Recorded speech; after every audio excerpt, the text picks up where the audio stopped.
AITA, for refusing to give up the family cabin after my brother forgot to tell me he was getting married there? Alright, buckle up because this situation has spiraled completely out of control, and I need a reality check. I, 35F, am the oldest of three siblings, my younger brother, Jake, 32M, and our sister, Emma, 28F, who's kind of the peacekeeper in the family. This whole mess involves our family's cabin, a place that holds deep sentimental value for all of us, and it's become the battleground for a feud that's ripping the family apart. To give you all the context, I need to rewind about 10 years. The backstory, the cabin and the family tradition. Our family cabin was originally our grandparents' place. It's a small, rustic house on a lake, built by my grandfather with his own two hands. We spent every summer there as kids, and some of my happiest memories are at that cabin, fishing with my dad, making s'mores by the fire, and staying up late telling ghost stories. After our grandparents passed away, the cabin was willed to our dad, who always talked about how it would stay in the family for generations. Here's where the complication starts.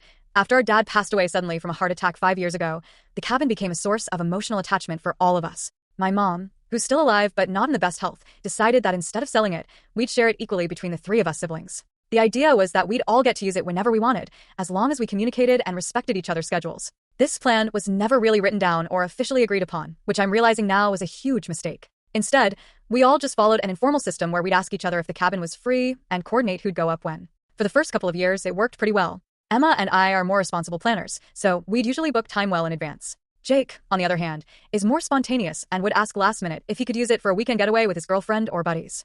Fast forward to the current conflict, the wedding bombshell. Now, on to the present day. I've been going through a pretty rough time personally. My long-term relationship ended last year, I lost my job, and I've been really struggling with depression. The cabin has been my sanctuary. I spent most of last summer up there alone, reflecting and trying to figure things out. I finally decided to take a month off this year, late September to mid-October, just to focus on myself, work remotely, and recharge at the cabin before the weather got too cold. I made sure to tell both Jake and Emma about my plans months in advance, and they both said it was fine. So, imagine my shock when, last week, Jake called me out of the blue and dropped a bombshell. He and his fiancée, Lexi, 30F, were planning to get married at the cabin on October 7th. I had no idea they were even planning a wedding so soon. Jake hadn't mentioned anything about dates, let alone the location. He and Lexi had gotten engaged earlier this year, and while I knew they were talking about doing a small, intimate ceremony, I had absolutely no clue they wanted to use the cabin. Jake casually asked if I could clear out for the weekends so they could set up for the wedding. I thought he was joking at first, but no, he was dead serious. He claimed they'd been planning this for months, but forgot to mention it to me. He said they figured I wouldn't mind since I'd already spent so much time up there, and that it was only a couple of days. My reaction, stunned, hurt, and angry. I was absolutely floored. First, the cabin means a lot to me, and I had been looking forward to this time to decompress, especially given the tough year I've had. Second, Jake hadn't asked me. He just assumed I'd be okay with it, despite the fact that I had already blocked out that time. And third, organizing a wedding at the cabin involves a lot of preparation.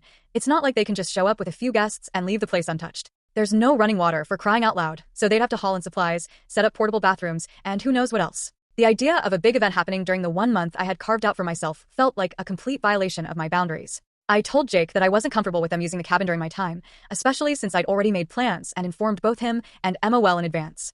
I explained that I was in a vulnerable place emotionally, and the cabin was my space to heal and regroup.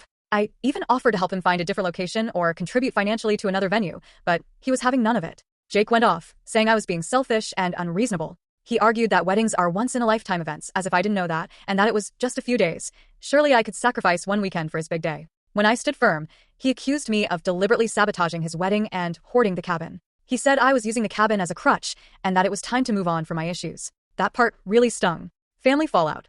Emma and Mom get involved. Jake stormed off the phone, but the drama didn't stop there. The next day, I got a call from Emma, who had clearly been briefed on the situation by Jake. She took a more diplomatic approach, saying she understood why I was upset, but that I needed to be more flexible. According to her, Jake and Lexi had their hearts set on the cabin for the wedding because it was special to all of us. Emma said that while my emotional well-being was important, it wasn't fair to deny them this opportunity, especially when they couldn't afford a fancy venue. Emma has always been the mediator in the family, but I could tell she was leaning more toward Jake's side. She suggested I could compromise by letting them use the cabin for just the wedding weekend, and I could go back afterward. But by then, my trust was shattered. The idea of them bringing a wedding party, caterers, and guests into what had been my personal refuge just felt like too much. Then my mom got involved. She's been having health issues and hates conflict, so I knew this was stressing her out.